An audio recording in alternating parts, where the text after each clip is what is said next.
I'm a facial plastic surgeon who specializes in rhinoplasty, facelifts, and fixing damage that could have been prevented decades earlier. So yeah, I'm a firm believer in skincare. I'm going to share with you exactly what I use every morning, every night, and which products are the ones that actually move the needle. Before we begin, I'm not going to tell you to buy 12 products. I'm going to give you exactly what I use that's been refined over years to make sure I can save you some time. And I start with CeraVe's Hydrating Cream to Foam Cleanser. It's super cheap. It's like $12. But I have pretty dry skin and I want to use something that's gentle, that'll clean everything out without stripping all the moisture from my skin. If I could only pick one product, this is it. SkinCeuticals C E Ferulic. I love this product.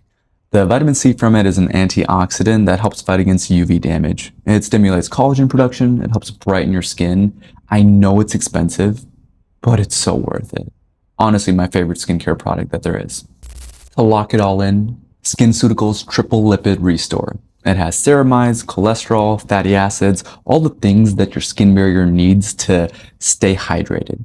If after you wash your face, you feel like your skin feels really tight, that's a sign that your barrier is actually broken down somewhere and you may want to put some more efforts into hydration.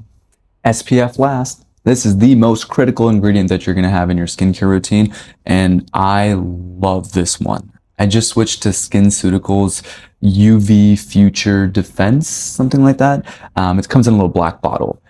It goes on like a serum. Usually, I'm a big fan of mineral-based sunscreens in general, but they can tend to leave a thicker cast on your skin, even if you use the tinted one. This one's not like that.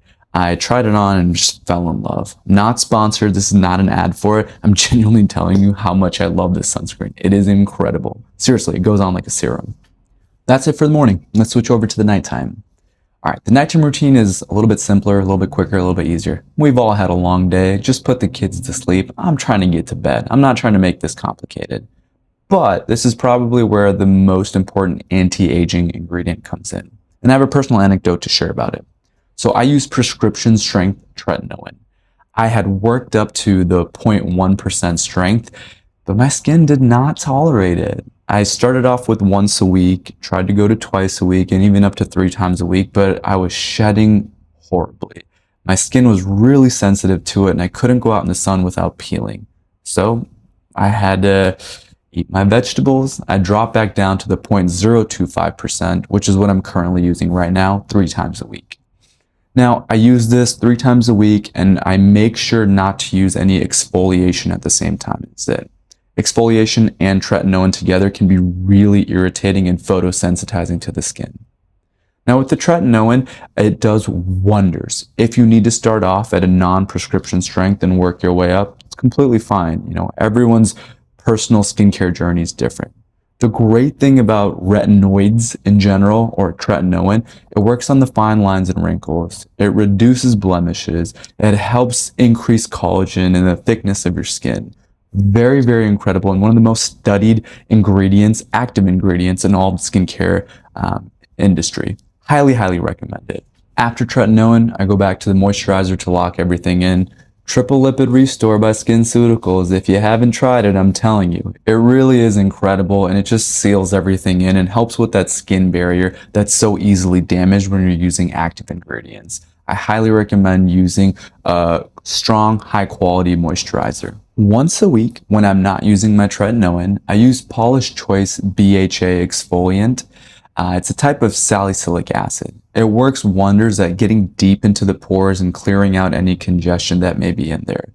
I have to advise extreme caution not to use it when you're using any retinoid products. It will break your skin barrier and make you extremely sensitized. So be careful when you're combining exfoliating agents, chemical exfoliating agents, and retinoids. That's it. That's all I use. I do want to make a point of emphasis on going slowly. It takes time to develop and build out your skincare routine, especially with active ingredients. Everyone can be using a gentle moisturizer and a gentle cleanser, but when you start layering actives, you want to go slow, and it's not a Korean skincare 10-step routine. I don't think you need all that. If you're super into skincare and want to try it and layer in a whole bunch of other serums and essences and eye creams, by all means, go for it. However, I think this is the 20% that will get you 80% of the results. Simple, effective, something that you can actually be consistent with, which is the most important thing. Everything I mentioned in this video is linked in the description below. If you have any questions about certain products, drop them in the comments. And if you have questions about what products you should use specifically after a procedure or a laser, that's a whole different video. It's coming up.